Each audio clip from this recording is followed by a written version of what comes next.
Okay, so we are live. So hello to everyone, to all our viewers. You're watching Stand Up, Fight Back. And my dog is barking. She woke me up very early this morning because she was having stomach issues. So like at 6 a.m. I had to take her outside. So I'm a little bit tired today. But here I am. And we have amazing guests. So I'm going to go ahead and get started. Hang on a second. I hear my dog coughing. Okay, I think she's fine now. Okay. All right. Good morning, everyone. You're watching our weekly Sunday morning show, Stand Up, Fight Back, where we discuss strategy and analysis for the progressive movement. We simulcast on Facebook and YouTube, so please share this with your friends, your family members, your annoying dogs that won't stop barking while you're hosting a show.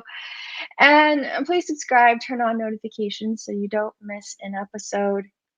And if you want to find us on Facebook, make sure you look for the Bernie Sanders Brigade page.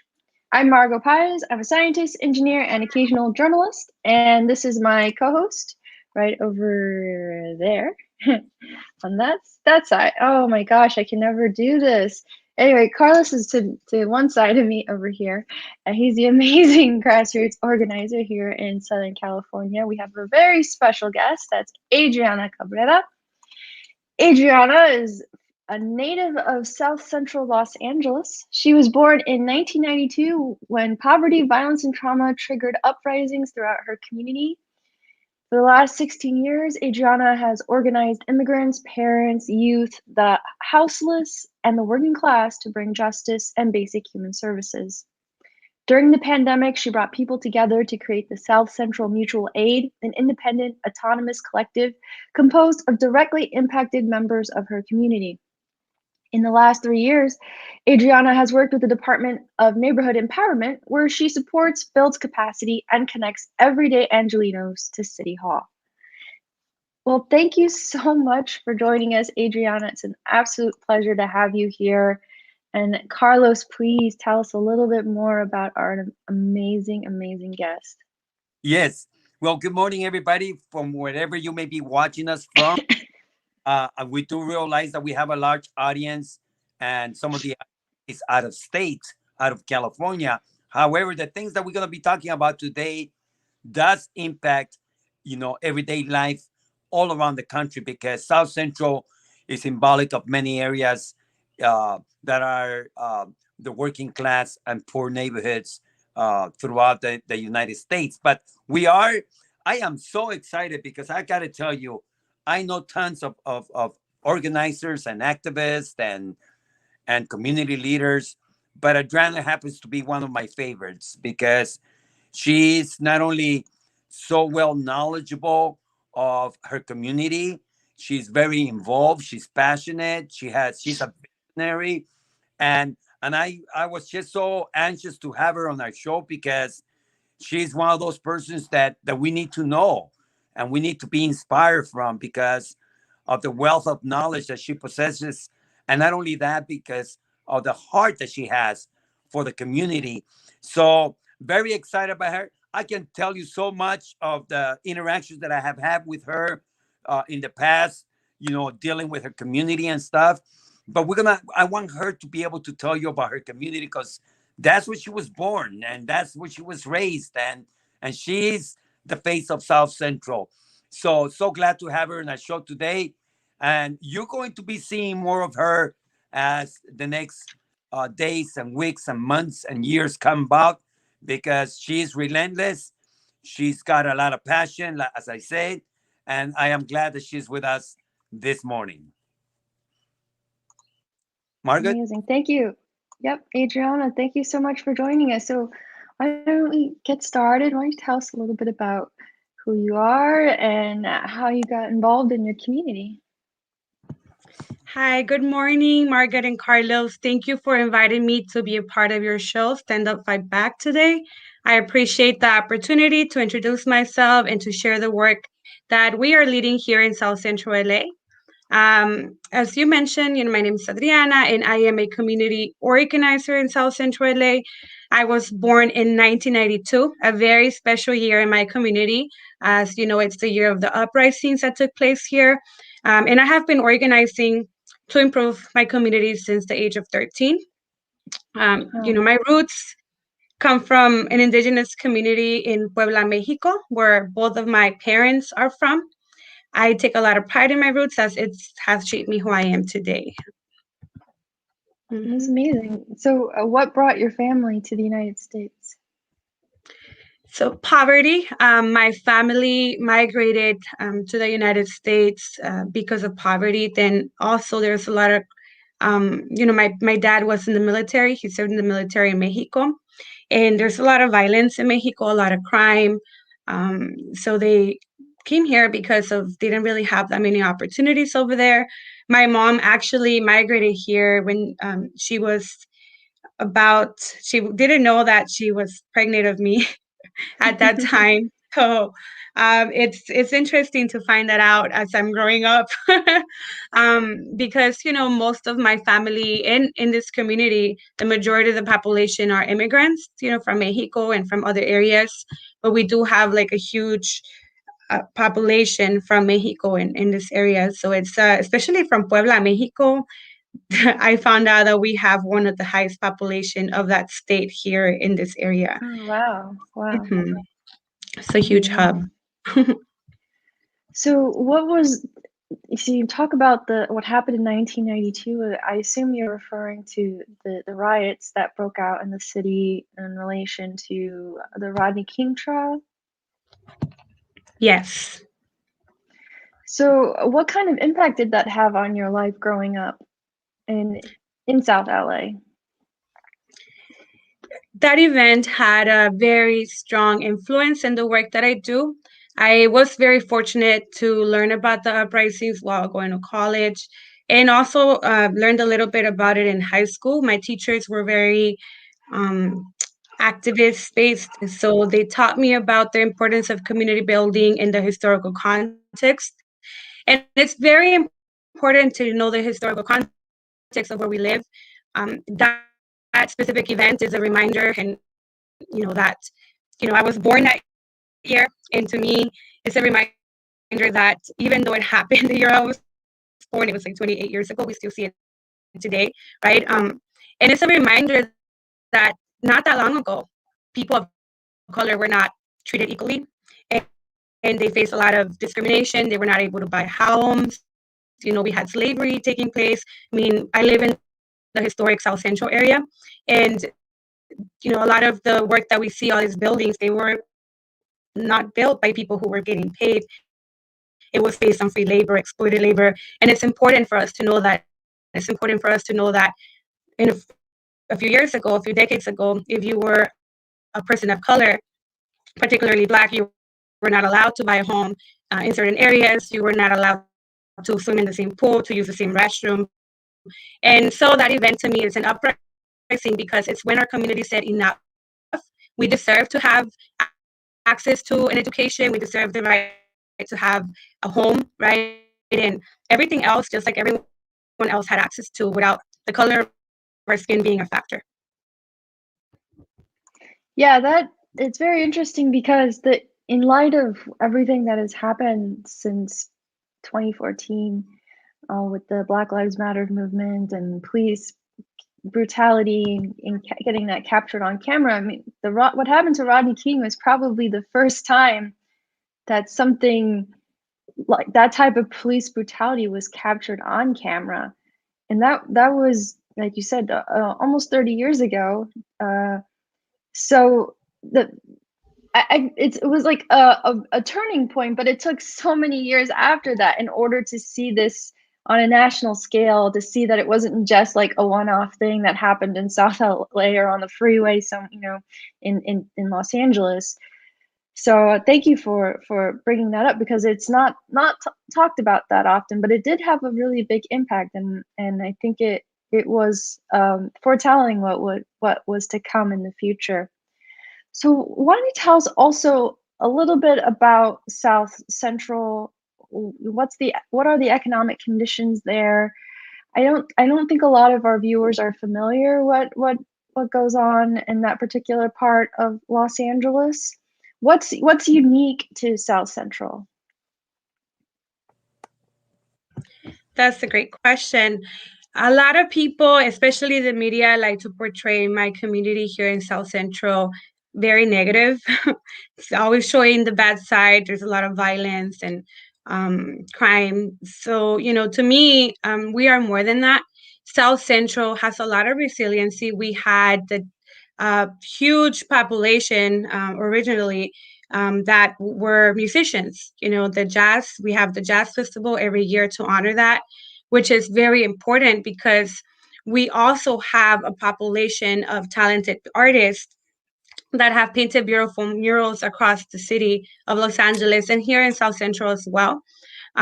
South Central, to me, when I hear the name South Central, it's very important because it's been gentrified. The name has been corrected to be South LA. In some people's views, that's a name that can bring a lot of more development because of the negative connotation that the name South Central has. I still call it South Central because it's important for us not to erase our history, right? The history that to some people might not be positive. To me, I felt like it is because, we were talking about the Rodney King riots. That's actually police brutality is an issue that hits home. That's actually one of the main reasons why I started organizing. When I was 14 years old, my best friend was shot by the police 17 times in the back. He was 15 and it was right in front of his house. His mother witnessed everything. And to this day, there has not been justice for that family. A lot of times it's because the families don't know how to navigate the justice system. And the justice system itself is very flawed, right? It's not meant to protect the average person, especially if you're of color. It's meant to protect institutions. And in South Central, to me, knowing that, yes, it has a lot of violence, the beautiful part of it is that when you grow up in this side of town, you're a warrior if you survive, right? We have so much violence going on, and that makes us fearless. It makes us, be hard workers, people who do not, take no for an answer. We stand up and we fight back because we know that if we stay silent, things are going to get worse. They're already bad as it is. It's going to get worse. And it has been worse in the past. So we take a lot of pride that a lot of the different accomplishments that we have that have impacted our community were born in South Central. We had the Black Panther Party. A lot of people don't like talking about that, but they brought a lot of contributions to end hunger in our community. They started breakfast programs and, we also have, taking it to the present, we have a large amount of young organizers who do not wait for permission from people in power to organize. We establish our own collectives to combat different issues facing our community. And that takes a lot of time. It takes a lot of pride in our community, right? But we have hope that our community deserves better, that we too deserve the same opportunities as everyone else in the city, that our parents also deserve to have high quality jobs, because that has not been the case. So we see our struggle as a way to make us stronger, to become advocates, but also to learn, right? We have a lot of opportunity. We can learn from the past. We have people who are hard workers, like street vendors. I mean, you come to South Central LA, we have the best tacos. There's a taco stand in every other corner. It's hard to choose from, but I guarantee you that 90% of the tacos are amazing. So they've always featured, in the LA Taco. And then we also have Teddy's Tacos truck here on Slauson. So our cuisine, our food is very well known because of the flavors that come with it, right? They're very unique flavors that are hard to find everywhere else. Ironically, we also have a food desert crisis. We don't have access to healthy food, but it is something that we're working on, and it is something, that we see it as an opportunity to bring more resources in our community. Wow. Yeah, Adriana, so I have two things that I want to ask before I let Carlos jump back in. So the first one's you're talking a lot about South Central having a lot of violence. I think that there's a lot of misconceptions about certain communities and violence, the connection between it, in the same way that there is with people who are unhoused or homeless, like as if somehow they they brought this upon themselves, like somehow they just deserve this, or it's something about the people. As somebody who has grown up in South Central, what do you think is the cause of so much violence in that particular part of the city? And then my second question is related to the food deserts. There was a South Central farm. I don't know if you remember that growing up, and if you have any thoughts on that, and we would love to hear it. So, and then Carlos is free to ask as many questions as he wants. Yes. So to me, these are great questions. There are a lot of misconceptions about the root of the cause for violence. Poverty is the root of the cause. It's the problem. We here in this side of town, we have little opportunity for economic development where it's driven by the people who live here. We're facing major gentrification. South Central Farm is one of the prime examples of how displacement has been taken over. I actually live 3-4 blocks away from the South Central Farm site. On the farm site is located on Alameda and 41st Street. And my tío, I know growing up, I was like 5 years old. I remember my tío took me to the garden. I was very fortunate to go. And it was a beautiful space. It was one of the largest urban farms in the entire United States. It was huge. And that farm symbolized a lot for our community. It represented, connected us to our roots. A lot of our population, including my family, are farm workers. I come from a farm working community. My dad picked grapes in Sonora, Mexico. We had in Puebla, they would take a little, from what I've seen when I visited, they take a little truck and they travel to different areas in the state to grow different fruits. And that when they migrate here, you lose the sense of identity. You leave it behind. And a lot of people try to assimilate. And also, it's not even that you try to assimilate, you're kind of forced to, because, we don't really have access to the Spanish language or your native language. Some people have different languages that they speak, and they have to leave that behind, right? Because the official language here is English. Same thing goes with the food that we have available here. We sometimes have different plants that to us in our culture, we cherish a lot, like papalos. I didn't know about papalos until I went to my tío to the farm. I still remember it's a little leaf that we eat with tacos or with salt, and it's a very indigenous plant. And to us, that was a form of healing, right? From the trauma that we're running from, it was a sense of community building where we can talk about what brings us together, which are plants. And plants can be used for healing. They can be used for cooking. And, that site was used to bring people together. And I actually, when I learned about the Central Farm, I've been organizing with my very close friend, Alberto Tlatoa, who has been leading the fight to make sure that the farm did not have, a warehouse constructed or led by a corporation. Unfortunately, just recently, something was constructed there, but for a whole decade, he's been fighting for that. Walmart tried coming, Forever 21 tried coming to build something, and we said no. We organized, right? And that's a testament of the resiliency that our community has by building that space, right? But it's also a reminder of gentrification because the city had the opportunity to give that land to the people and they decided not to. And so that left us behind. And that's something that actually impacted our community dramatically because, at that time, we had African American councilwoman, and the farm was mostly a hub for the Latino community. So that brought a lot of tensions. And it's an important reminder of how all of this gentrification that it's, the land was owned by a person that was not of color, can divide people in their communities, right? So every time we create different spaces, people come and try to divide us. And that's something that unfortunately took place in the Central Farm, and we're working hard to make sure that it doesn't happen again. So we're learning from that fight. In poverty, it's important to acknowledge poverty because the crime that we see in South Central is a reflection of the lack of opportunities that people have. It is very hard to find a job here. It's hard to have housing as well. And most people in this side of town have to travel a couple miles to get to work. So we don't have local opportunities to work. We have a bunch of street vendors who, sell tacos, they sell different things, frutas, paleteros, tamaleros, and we don't really have opportunities for them to grow their business.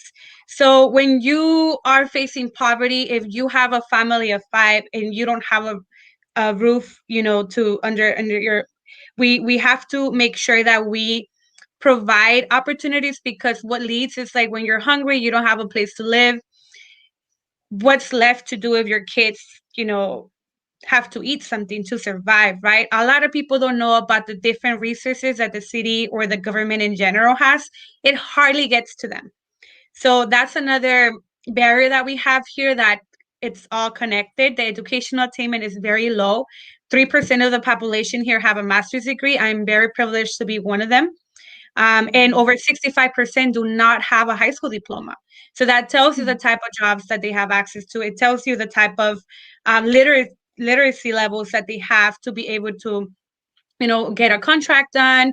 We have a lot of criminalization in our community, which also makes it worse, because we have a lot of over policing, a lot of tickets that are giving. I seriously see every day in the morning, like, all you gotta do is stand up in the corner of like Vernon and Broadway, and you see the motorcyclists just monitoring, waiting for someone to make a mistake to give you a ticket. And they make a lot of money out of our community. We're already poor and they criminalize us. So, when you have a historical um, oppression, it's hard for people to break out of that. So I do think, that is one of the problems, and we definitely have to solve it if we want to solve crime. Wow. So such a thorough understanding of South Central and the challenges that you guys face in a daily life, Adriana. So I commend you and many other community leaders and organizers that have been working with you, shoulder to shoulder, to be able to just have a voice out there, especially in this age right now, in these times, hard times. I know that COVID-19 affected your community in many, many ways. Particular, I'm looking at the small businesses that were majorly impacted by COVID-19, because a lot of these small businesses didn't get the funds coming from the federal government, never trickled down to those levels of our communities. So they've been left behind. Tell us a little bit about COVID-19 and the community in South Central, how it affected them. And particular, we're talking about small businesses, the schools, the everyday working class. How did it affect you guys? Yeah, so wow, COVID-19 impacted us so dramatically. We had a high number of unemployment. We had a lot of people facing housing insecurity because they did not know their rights about being illegally evicted. There was a moratorium in place where you had access to a payment plan, and a lot of people did not know about it. So if they were a month behind rent, you were out in the street the next day. And that's something that is very unfortunate, because we have a population where in the city of Los Angeles, actually, where over 50% of the population are renters. So, the city and the LA County and the other different branches of the government created many resources for us, for small businesses as well. The problem is that a lot of the financial support that they provided was required to kind of submit an application online. So we had to organize to bring those resources to our local vendors, right? During the pandemic, we saw a large amount of elderly people being in the streets. So I've been organizing for a long time around that issue, but it was mostly done within a very small group of people. But during the pandemic, it impacted a lot of our families. I myself was facing housing insecurity during the pandemic as well. And as soon as I secured housing, I said, you know what? I'm going to go help other people, because I went to see 32 places, 32 homes, apartments locally here in District 9. And it was insane what the requirements had zero parking. You have to give a down payment of like $5,000, and What? you have to have a Oh high my credit gosh. score. You might as well buy a house, right? Um, and we had a lot of families that did not have a social security number. So every time I went to go see a house, it just made me really upset because I would talk I when I went to go see them, there was other people that were in line, and I would talk to them, and these were big families, right? And they will obviously favor people who have a smaller family, who don't have a lot of children. What we also saw is that a lot of corporations took advantage of the pandemic to evict people, to construct an additional room to like a two, let's say it's a 1 bedroom. They put a wall in the middle and they remodel it to be a 2 bedroom. It has zero parking. And for the 2 bedroom was like $2,500. So they did there's a lot of flipping of homes. It's very trendy online, but it has consequences to our community because it's kicking people out who have been here over 35 years. So that experience really angered me. It made me very upset. And what I did to combat that is we organized a group called South Central Mutual Aid. And it's basically neighbors. We gathered up and we said we had enough. We see a lot of homeless people. We see a lot of people who did not have food in their table to feed their children. So we partner up with Carlos. And, he was very kind enough to help us get access to food through their community bank in Koreatown so that we can combat hunger. And what we did is we organized our neighbors and we did like a little food bank operation in our backyards. We took turns in hosting it in our homes. And we went ahead and organized people who had access to a car because it's a privilege to have a car here. And we delivered food to or groceries to families that were facing hunger. A lot of the families that were facing hungers are people who were part of the parent centers at LAUSD, but somehow were not getting access to that food because they didn't have a car. So we also had people who were living in the streets that were elderly. So we organized, it was raining, it was cold at night. So we mobilized to fundraise. We didn't fundraise much throughout the year. We fundraised like $5,000. And we stretched every single dollar to buy tents, to buy, warm comforters. We also brought them socks, just different things that can help them survive.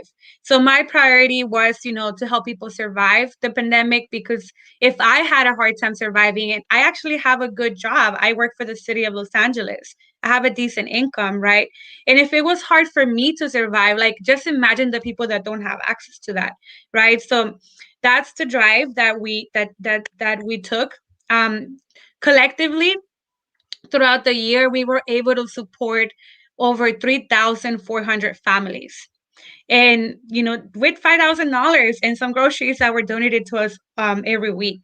So Wow. to us, we take a lot of pride in that because we saw that the government took a good chunk of months to be able to bring those resources to the people. We actually organized the housing community. We drew maps of the housing encampments. We had team captains in every encampment, and we would commute. Some of them had cell phones, and they lived in the cars, they lived in the RVs.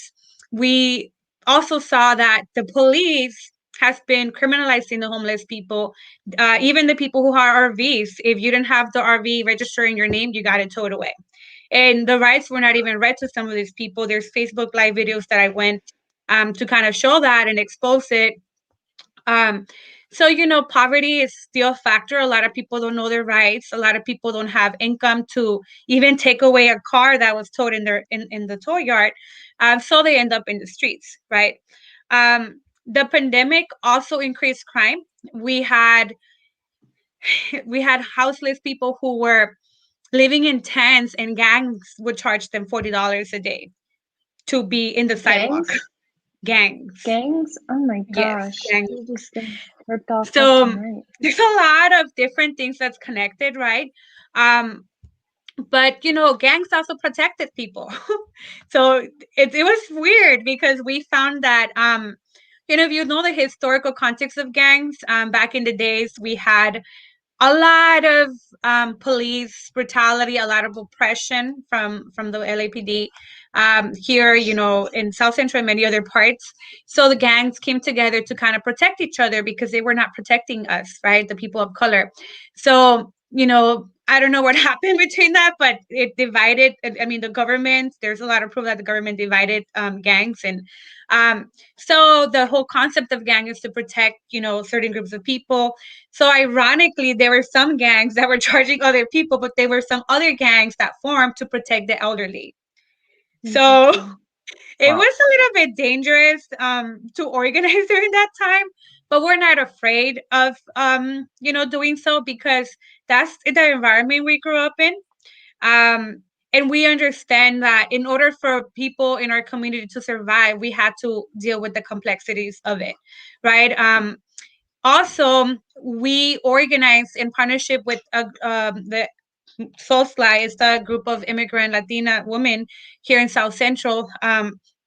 We organized to register when the COVID vaccine opened the first phase 1B back in March.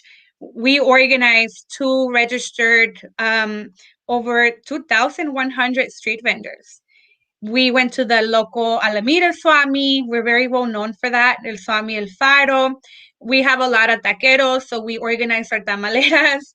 And we took a lot of pride in that because we were given 1 month by a local clinic to be able to support people. Because the only way to register to the vaccine at that time was if you were handling food, right? So a lot of them are handling food. That's how they make a living, but they're not legitimized by the system, so it leaves them out. But at the end of the day, it's still exposing them, and it's still exposing the other person who's receiving the food. So we took a lot of pride in that. It took a lot of effort, but our group has done so much during the pandemic, and this is on a volunteer basis Well, after our full-time job. So and Anna, and just recently, Amazing. some of these women that you work with, amazing group of women, organize to get vaccines for the general public. Tell us about that. yeah, so recently, we just had a meeting 2 days ago. They were sharing that they're currently working with a community-based organization, a nonprofit called City Tech. And, the mujeres have been door knocking, house. They actually feature in Telemundo and other news for their work. They organize about 8,000 to 9,000 people in 1 month door knocking. So, City Tech has been influential in making sure that people in our community have access to the vaccine, because a lot of time, people have myths and you see different things on YouTube, especially I remember my dad was like, oh, I'm not going to take the vaccine because he saw a video and I see the news and it scares him, right? So a lot of it takes a trusted source, someone that looks like you, to tell you, here's the resource. These are the facts, right? I took it as well. Nothing happened to me. In order for them to kind of take the initiative to take the vaccine if that's what they desire, because we do understand and we respect if people do not want to take it. We can't force them, right? It's their decision, it's their health. So we just provide the information to them and they make the decision whether or not they want to take it. Wow. I mean, we can talk a lot about the things that happened during the pandemic and stuff, and the amazing work that you have been doing. I know you work with uh, other groups and organizations. Can you name some of the organizers? I know Alfredo Gama comes to mind. I love the guy. He's so passionate about his community, just like you are. Uh, Maybe you want to name a little bit of your comrades and the front lines, because it's important to let people know that we have young people out there and older people, some of our elderly that are still fighting out there in the front lines. Tell us a little bit about them as well. Yes. Oh, I have a long list, but one of the people that have really supported a lot of the work that I'm leading is Alfredo Gama. Alfredo Gama, and I met 5 years ago when I was serving the local neighborhood council here in the Central Alameda community. And we just connected. I mean, we were one of the youngest people serving there. And he would talk to me about the Freedom School that he was leading in a different part of the city, but I believe he brought it here as well. It was part of his job. And, you know, we connected because of our lived experiences. We also have a lot of trauma that we shared. If you live in South Central, it is impossible for you not to have trauma. So we came together and we created a lot of college fairs for our community. I was the education rep. I forgot what his position was back then. He had different positions in that council over the years. But it's very beautiful to have met him because Alfredo challenges a lot the status quo. He is not afraid to ask questions. He brings resources to the community. He's, as a local president in the neighborhood council, he was vital to ensuring that the Central Alameda community in South Central survived the pandemic. He brought emergency funds to the area and, supported the people in their housing projects to be able to survive the pandemic by providing with PPE, but also with food, with different resources that they needed to get by. I also have another person. Her name is Karen Hernandez. Karen Hernandez and I met through the neighborhood council as well in a parking lot. She was working with a nonprofit back then in Koreatown. And she is also my colleague. She is a very close friend of mine. She's very passionate about the educational system, and she has been leading a lot of work in our community, even I though, love she Karen. primarily lives in the valley. She drives 1 hour, sometimes 2 hours to traffic just to be in solidarity with us. So we wholeheartedly appreciate Karen. Alberto Tlatoa as well.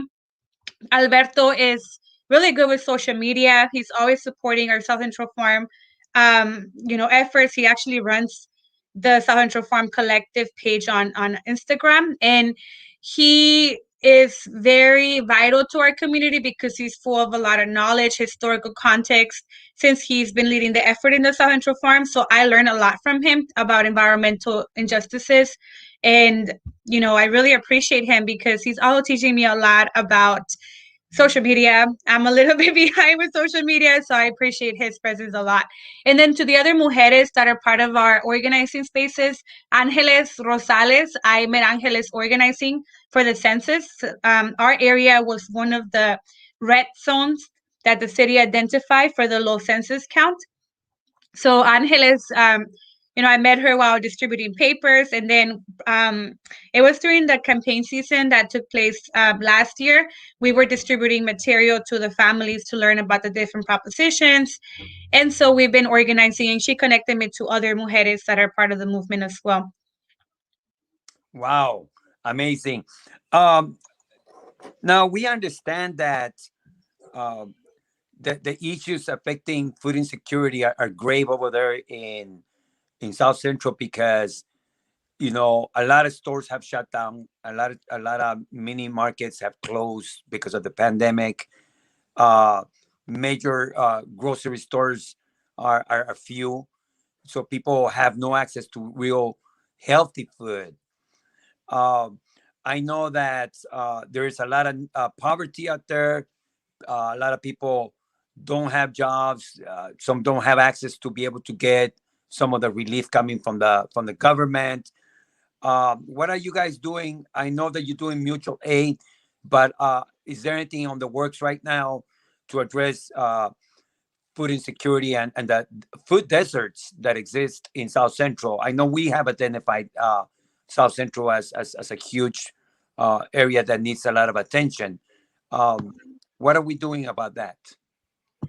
Yes, that's a really good question right now. Food insecurity, I mean, really, we've always had bad quality groceries in our area. Unfortunately, sometimes I feel like, based on my experience going grocery shopping here all my life, that we get the fruit and the vegetables that are about to be expired from other, um, grocery chains, and they sell it for very cheap, and people buy it because it's affordable. We cannot afford Whole Foods. We cannot afford Trader Joe's, and we actually don't even have one. USC has one, which is gives us some type of access, but it's really expensive, and so that's why people buy it, which causes for the different food chains to kind of survive and thrive in some cases, even though it's bad quality. One grocery store that has done a tremendous job bringing and combating food insecurity and bringing high quality food is the Norgate market. Norgate, my sister Natalie actually works there, and a lot of people that are my neighbors work there. So that market is very important in our community because it has access to food for people who are vegetarian, who are vegan. My sister is vegan. She was really disappointed because locally she didn't have tofu in the average store. So that's something that that store has, and it's bringing a lot of people that have those different food choices. And they also give scholarships to a lot of the youth that they employed. My sister Natalie started working there as soon as, actually, she was working there during high school in her senior year, and she shared with me that she got a small stipend for scholarships, and they hire locally. So over 50% of their employers are local people. And to me, that's a great model to have and to follow. Unfortunately, we only have one market and one store that does that, but we are hopeful that other people will do that. And also, Norgate was developed through efforts of community groups that came together to kind of plan it. And it shows because even in, as soon as you walk in there, you see the different cultures that it has, right? You see like a machine, or like people that are making maize from scratch to make tortillas. It's so beautiful. So our hope is to bring more groceries like that. I think one plan that I have in the long, very short run, actually, we were thinking about bringing the different grocery chains together to talk about the quality of food. I don't know if no one's talking to them. I know I tried talking to the manager once because I recorded, an apple that was expired. It had mold on it. I'm like, why are you Oh selling my this? gosh. And he was really confrontational. He's like, oh, if you don't like it, then don't buy it. I mean, some of our grocery stores, if you go to Food for Less on Broadway and 54th, no, it's not on Broadway, Main and 54th, it has for the long time, it has like like those bars that scan you to see if you have a weapon. Wow. Like if you're Oh going my to gosh. prison, it is a grocery chain. And when I asked the manager, like, why, like, I feel like I'm being treated as a criminal just by walking to your store. It's not a pleasant feeling. He's like, well, we had a lot of crime. So our safety for our workers come first. So, Norgate is a few blocks down, and I'm like, well, Norgate doesn't have that. They have security guards. Maybe that's something you should try.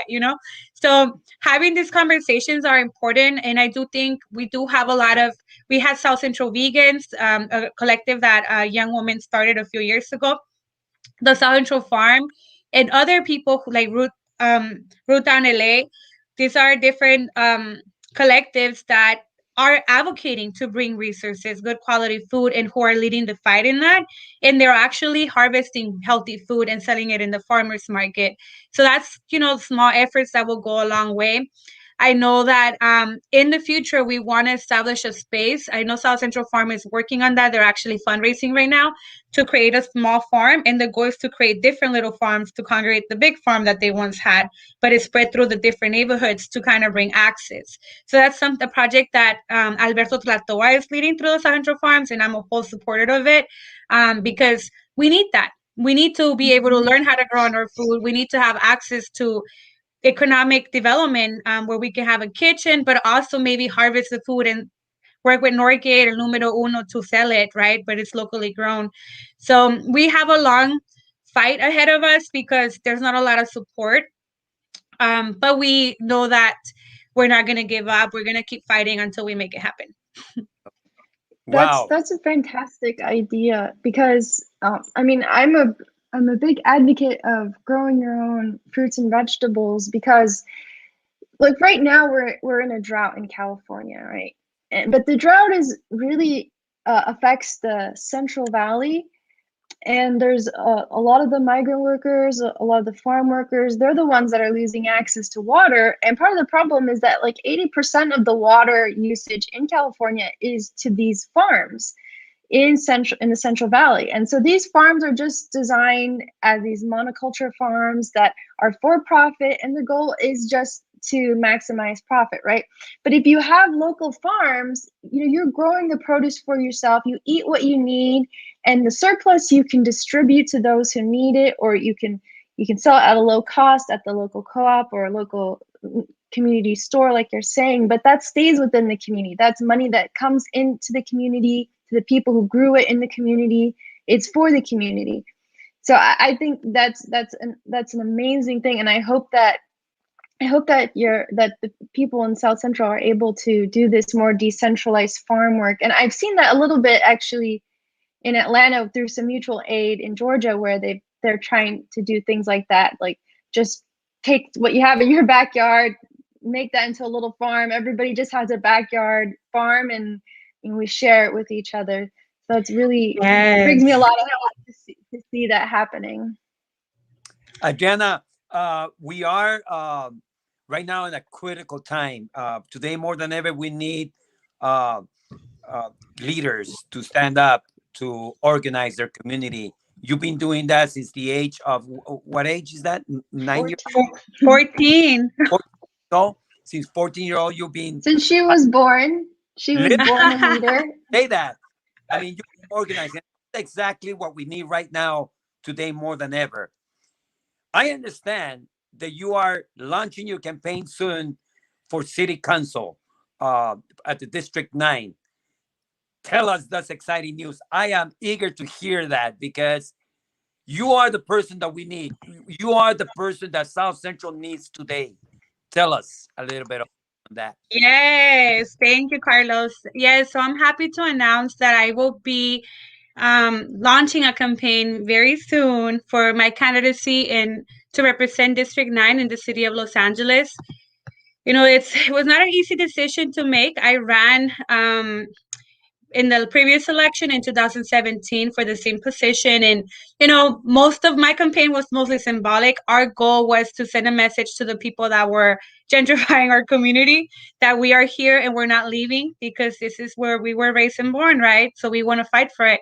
And our council member, unfortunately, at that time, Corinne Price, was not really looking at the working class community. I think historically, a lot of the people who are currently there have not been fighting for the interests of the working class community, and we want to change that.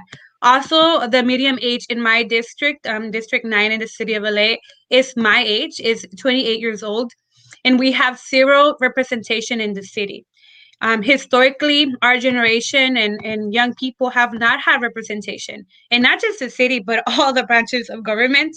And we are getting to the point where our generation is rising up in terms of population that is trying to move away from the communities where they were raised because we don't have access to different economic opportunities that you will get elsewhere. And so a lot of it is going to be ethnic cleansing. It's going to be, you know, a lot of cleansing that's happening when we see a lot of developers coming to our community, gentrifying us. They're getting rid of a lot of the immigrant communities who cannot afford to live in or rent in some of those spaces where they're fixing and bringing here. So we want to fight for that. We will fight to make sure that people in our community who are natives to this community have access to a government representative that will fight for them rights. I have a track record of doing so. And I currently work for the city of Los Angeles. The first time I ran, I served in the neighborhood council. I had some idea of what it entailed to run for office. My campaign when I first ran was wholly 100% led by young people. It was led by high school, college students, and parents.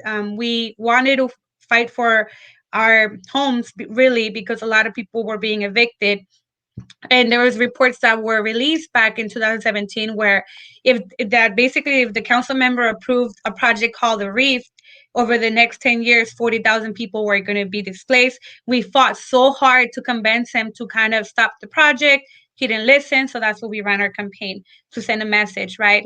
And now that I'm running, I work for the city. I work with the Department of Neighborhood Empowerment. I actually served for the first 3 years working there, the South LA Neighborhood Council region.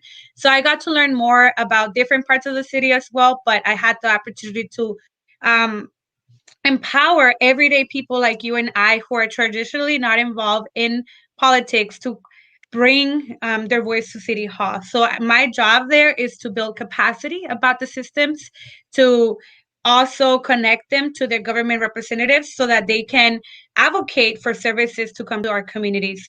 So it's been a really amazing journey working there. I also learned about the role of the city council through the city charter.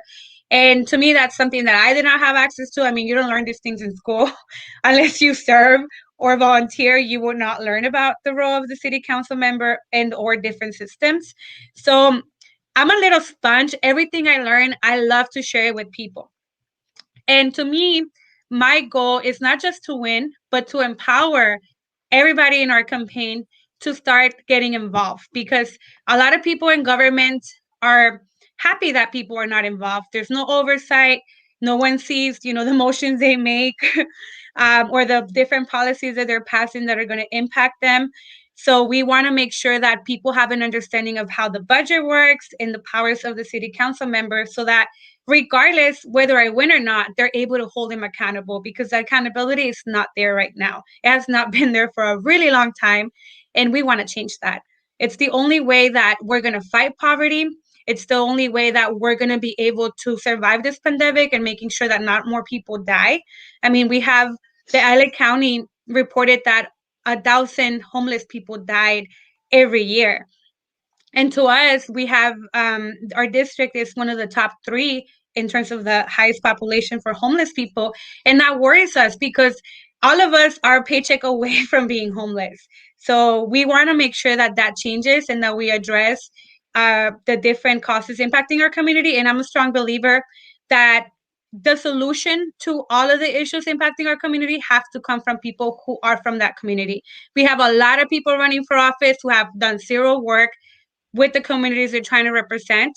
And that's what happened in our district, and it shows, right? When Curran Price first got elected, he was not from this community. He was serving as a senator somewhere else outside of the city of LA, and he just moved here. So a lot of people take advantage that in South Central, we have a very low voter turnout. But we're going to change that with my campaign, because people are tired. We feel the poverty, we feel the crime, and we know that we're more than that. So we're ready to fight. We're ready to build a voters base if we have to make sure that we build a standard of or some type of culture within our communities where voting is a must, because it's one way to create change, right? Organizing is more effective, but unfortunately the systems we have in place, it's all about who is the person in power. So we're excited. I mean, just imagine all the work that we've been able to lead with $5,000 during the pandemic. If I was to become councilwoman, I will make sure that the people who are in my community who have not had a voice for a long time have access to that. And I take a lot of pride that all the work I've been leading has been in conjunction with other people. It has never been alone. It's always been collectively. So a lot of the different problems we have answers to those problems. And we're excited to launch it, to launch our campaign and share some of those strategies and solutions that we have come up with collectively. My campaign is going to be driven by the people and for the people. And we're really going to model that. Wow. I am so excited, Adriana. I tell you, you inspire me so much. I am Me ready. too. You know, we're ready to do whatever we take. I know that I can safely speak for a lot of the progressive movement, a lot of the people that are driven by issues. We are 100% behind you. I know that whatever happened in 2017, as you say, it was a small step forward, but we're going to be taking giant steps this time around, because this is your time, Adriana. You have been doing the hard work. You've been on the front lines, and the community needs you. You know, the community needs you. The community wants you. You have built partnerships with so many groups out there in your community. They trust you. They love you. And this is why we're going to give them, what they want. We're going to give them a leader that the community deserves. And I think that whoever else is running, they got to be paying attention, because you have an army of people out there. Margaret, I think that we got to have Adriana back and update Yeah, us absolutely. as she moves forward. When are you announcing, Adriana? When are you You know, formally announcing? I will be formally announcing in a few weeks. Right now, honestly, my priority has been to help people survive the pandemic. it really hit us hard, as I mentioned to you. So that's where 100% of my focus has been, to help people. And I think all people running for office should be helping people survive right now, because there's a lot of communities in every district that are facing poverty, that are facing hunger and insecurity. And it's important for us to be there with the people as they navigate these hardships, So I I have to model the way, so to me it's important to send a message, because I do have a lot of young people. I do a lot of lectures. I'm actually a teacher as well, with local parents across the LA County, LAUSD schools. So I always have in mind that a lot of people look up to me. So I have to make sure that everything that I do is tied back to our values that we have in terms of community unity, and making sure that everything that we do is with the mind of the well-being of the community there. So we want to make sure that, in my campaign, we are going to be launching it maybe around June, like mid-June. But I can give you our social media handles. Right now, we don't have a website. We're in the early stages as we are wrapping up our work that we're doing during the pandemic, because everything's reopening. So our social media handles right now is Adriana 4CD9. That's for Instagram. And our Facebook page will be launched in the coming days, and it's going to be Adriana 4CD9 as well. Is that 4 as in the number 4 or yes. FOR? Okay. So it's Adriana, the number 4, City 9. Like City Council District 9. Wow. I am so excited. I mean, I know that I cannot wait to get started and seeing how we can help you, Adriana. But count on me. I'm not looking to nobody else, because I know the work that you do. Because I know the work that you do. I can fully support that, and it's gonna come really quickly. But the work is gonna be hard. But you've been doing the hard work already, so there is no need to panic or to think, oh my God, how are we gonna do this? No, you're doing it already. You just now focusing. You're gonna be focusing on that, and you let us know whatever you need. We're here for you, and I know there's going to be opportunities for people to get involved, for people to donate. You stretch every dollar, and even when it's being stretched, you keep stretching it. So I have no doubt that whatever people donate to your campaign will be fully used to the betterment of the community, and in this case, to get you a seat at the table at City Council that needs, that long time ago has been in need of a representation for the District 9 in South Central. Yeah, it would be fantastic to see you on the City Council, Adriana, especially having a voice like yours who can fight against these food deserts. That's what we need, because we need the politicians to put pressure on the corporations, because they're the ones who are creating the food deserts. They don't have an interest in coming into a low-income community. It's completely racist, and you see it all over the country. But it's the politicians who let them do it, and the community has to fight back and need leaders like you. Sounds like you have a really great chance, because you're so well connected within your community. You've done so much to help your community. People know who you are, and they're going to rally behind you because you have done so much for them. So I'm really excited to see you on the City Council. You'll be such an amazing voice. I would actually look forward to showing up, and just to know that you're there, just to I'm so happy finally. I don't have to show up and complain. I can celebrate for once. We're gonna have to fundraise for Adriana, so we're gonna commit ourselves to do whatever it takes, the fundraising and bringing the boots on the ground, making sure that people out there helping you knock on doors. Those are the things that are gonna need it. But look, we're going to take your direction. Whatever your campaign says that is needed, you're going to lead the way, and just know that you have people behind you. The wind is behind you. This is your time. You were born for this moment, Adriana. I feel that and I tell you, I talk to a lot of people, but you're one of those people that inspire me so much, just by the sheer example that you lead by your actions. That's what's needed. And man, I love you so much, mija. Thank you. Thank you for doing what you do for South Central. No, thank you for having us. Adriana, you mentioned that you have a master's degree, but you didn't say what it was in. So I'm very curious.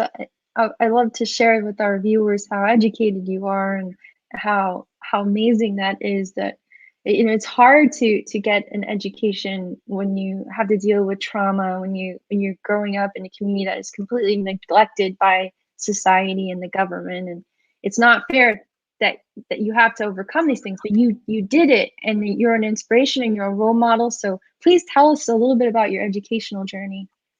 Yes, definitely. It was not easy. It was really hard to obtain an education. I'm the first person in my family of seven to be born here in the United States. So I was the first one to graduate from elementary school, middle school, high school, and college. And it's hard when you're the first generation, right? But I think it's important to acknowledge that, because that's something that I take a lot of pride in, because when I first started, I'm going to be honest with you, in middle school, I was a troublemaker. I was hanging out with the wrong people. I actually ditched school for a whole month in middle school because my teachers, I didn't feel connected to them. I had an experience where one of my teachers was very racist with me, and I just didn't feel comfortable being there. I had a lot of bullying. I mean, really, growing up in the schools in South Central, there was food fights. There was like, I don't know if you've seen the articles where there was recently a food fight like 2 years ago in one of the local schools. It's still happening. I thought it was over already. It's been a long time. But even to go to the restroom, you had to watch your back because someone was waiting for you there to beat you up. So it was very hard to navigate even the early educational system. So thankfully, I went to a high school that was project based, because I didn't survive in the public school system. I got into a lot of fights. A lot of it was more defending myself. I remember one time somebody started a fight with me. They pulled my hair because they wanted my lunch ticket. And I'm like, I'm not going to give him Oh my my lunch ticket. goodness. I'm going to eat. So it's important to share that, right? Because a lot of the people, in South Central do not finish their education for a reason. And a lot of it is the conditions of our school, and it's many different factors. So for me, a lot of it was the factors of the conditions of our school. My middle school looked like a prison. It still looks like that. And it felt that way. um, I attended Cal State Northridge, and I obtained my Bachelor of Arts degree in Chicano Studies and also in Public Policy and Management. So I have two Wow. degrees from there, and I obtained my Master's of Arts degree from CSUN as well. I love CSUN. I'm a Matador. I take a lot of pride in the Matador family. And I obtained my Master's of Arts degree in Higher Education Administration. And the reason why I decided to study Chicano studies is because I wanted to learn more about my roots. I wanted to learn more about my culture. Growing up, my parents didn't share much about it, but I was always curious, to learn more about it. So it was more so to connect with my ancestors, and I also wanted to learn more about public policy. My mom worked in a sweatshop. She she Wow. is a seamstress. So I remember going to her job when I was little, and she would tell me like, oh, she got paid like 2 cents per piece she sewed together. I thought that was really bad. Like I could never call my mom whenever I had an emergency because she wasn't allowed to answer the phone or even use the restroom sometimes. It was really bad conditions that she worked under. And I always felt like that was not right. So I was like, one day I'm going to go to college to learn more about your rights. And, thankfully I learned about labor rights, and I was able to help her transition to a better job where she had, the opportunity to be there for me and for my siblings as well. And my Master's of Arts degree, I obtained it more so, gonna be honest, it was a little impulse I had inside of me. I was organizing with the local community college, LA Trade Tech. And, you know, I'll take it a few years back, when I first um, step a foot in college, I didn't feel like sense of belonging there, right? And I also knew that I was one of the very few people in my community that had access to a higher education. So in 2010, I got hired by the EOP program. So I learned a lot about the Education Opportunity Program. I learned a lot about the college admissions process. So then I realized that our local public schools did not have any college counselors. We did not have college career centers. So what we did, which is, part of the reason why a lot of people don't go to college, we didn't have the support systems in place. So we organized our youth and our students, middle school, high school, college students, to come together and form Empowering Youth in South Central. So since 2010, we've helped a couple thousand students from South Central who are undocumented, who are first generation, who are of color, and who were told that they were not college material by a teacher or a counselor, and had low GPAs, and we helped them navigate the higher education system in their career choices. I obtained my master's degree because I saw disparities that we had through that experience and listening to all other students, but also because through that journey of supporting the undocumented community, trade tech was not having, and a lot of community colleges and higher education institutions did not have support systems in place to support the immigrant community. They were being misguided, misleaded. I was very furious. And one day, I went through a very tough situation with a college counselor, and she was very rude to the student and told them, we'll deal with it. And if you don't like it, then don't come to school. And I was so upset that day. I'm like, I'm going to go get my master's degree so I could take your job one day. That was at Trade Tech? Yeah, so I went home and I enrolled in the program, and I actually got accepted. I was so happy. Through my thesis, I actually started a Dream Research Center at Trade Tech. And we organized with the Respect Immigrant Students community. And we organized with the other sister colleges, the state, and also private institutions to build a movement to bring resource centers for immigrant students across the entire state. So I was part of those meetings and those efforts. So I'm so thankful that I went through that experience, because I kid you not, I went to that campus 5 times, and the 5 times I was just taking notes, and it was a hell of a fight, but we made it happen. And to me, that happened in the middle of me campaigning in 2017 when I obtained my master's degree. And I actually had a high GPA. I've always been an average GPA student.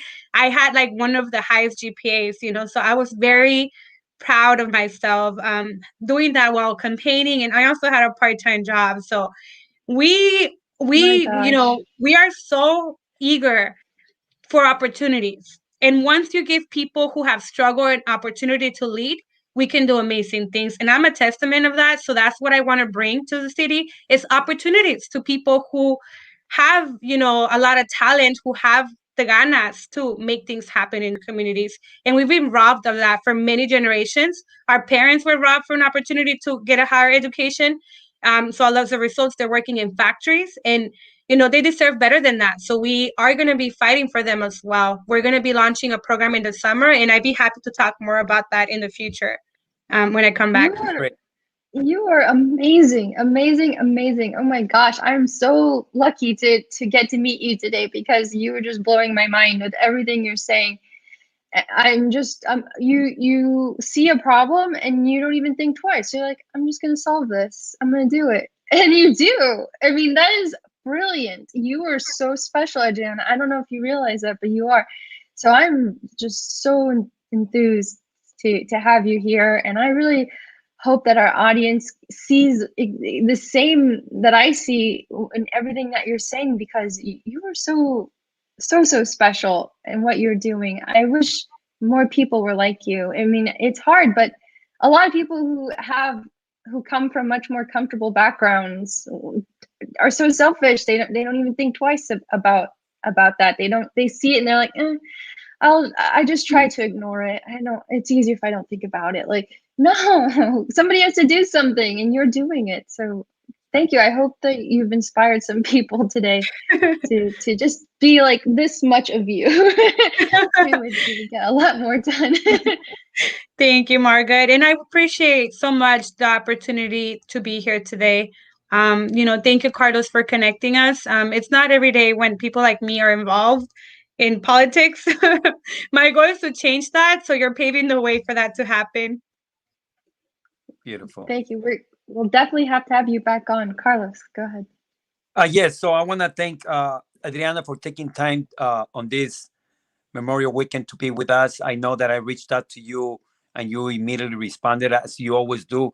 Recently, I reached out to Adriana regarding a project that I'm working on, and asked her for a lot of information, tons of information. And guess what? She put her team together. They came together. They went to somebody's house and sent me not only what I asked her, beyond what I asked her. And that's why I know that she's the right person for South Central. I am so honored to have her with us today. We thank you for the hard work that all you and your comrades have been doing out there. I send special love to our friend Alfredo Gama, Karen Hernandez. I love you so much, mija. You being there for Adriana. I know we're gonna get her in the seat that she deserves. She rightfully deserves. So to our audience, we thank you. We hope that you are enjoying this weekend amongst your family and friends. You know, the work is ripe, and we are moving forward. We're not looking back. The only time that we look back is to see how far we have come from, how far we have traveled, and the best Mhm. is yet to come. So have a nice weekend, everybody. Love from Hollywood over here, and from all of our friends. Thank you so much for your support. Yes, thank you. Thank you to all of our viewers for tuning in today. Please remember to follow Adriana on Instagram. I have it at the bottom of the screen. It's Instagram. It's Adriana4CD9. So please follow her there. And when she's ready to launch her campaign, volunteer, make a donation if you're not able to volunteer on the ground, because she needs your support, and South Central needs her. So please keep an eye on her campaign, and we will definitely bring her back on the show to hear how she's doing, and to maybe mobilize a few people to hop on her campaign and volunteer. So thank you, Adriana, so much. Is there anything else you would like to share with our audience before we go? Thank you for your time, for your presence. We really appreciate it, and I look forward to working with all of you. Awesome. Thank you so much. All right, everyone. Well, that wraps up our show. You've been watching Stand Up, Fight Back. I'm Margot Paz, your co-host, and right below me is your other co-host, Carlos Marroquin. And we air the show every Sunday morning at 10 a.m. Pacific Time, 1 p.m. Eastern Time. We air live on the Bernie Sanders Brigade page, and also simulcast on YouTube on my channel called Inside Out News. So please tune in next week, and we're going to have another amazing guest. And we'll see you then. Please get vaccinated and please wear a mask. Take care, everyone, and we'll see you soon.